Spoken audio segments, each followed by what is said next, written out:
Hi, Dr. Greg Mendel, friendly anatomy professor, going over part 2 series of veins and arteries.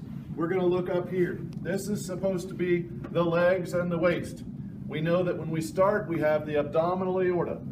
The branch, first branch, I should say, off the abdominal aorta is the common iliac artery. We know that when we have the artery starting with the word common, it's going to branch again. So we have a branch here on each side. We see that one goes into your around your crotch area. It's the internal iliac artery, and then we have an external iliac artery. So internal and external branches of each. The internal iliac artery, again, giving blood supply to around that area.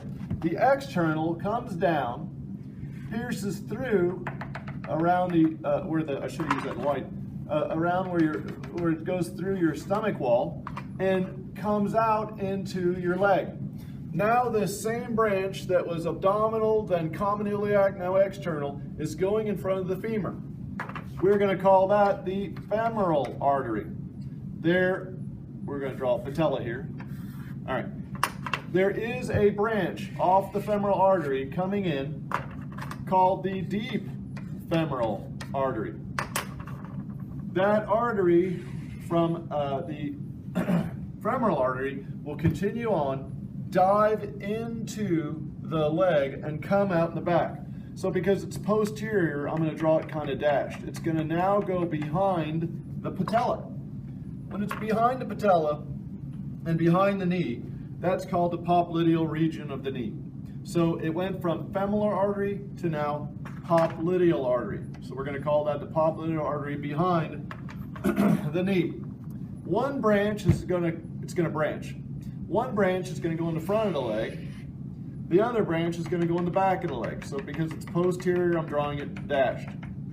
We do have two branches here on the foot, and then it goes again into the toes. Apparently this is a polydactyly. I put 6 toes here, sorry. But what we have is the anterior tibial artery because it's going in front of the tibia. We have a branch called the posterior tibial artery, which is going behind the tibia. Right about here, there's a pulsal point coming off the anterior tibial artery that we can feel a pulse right on top of the ankle.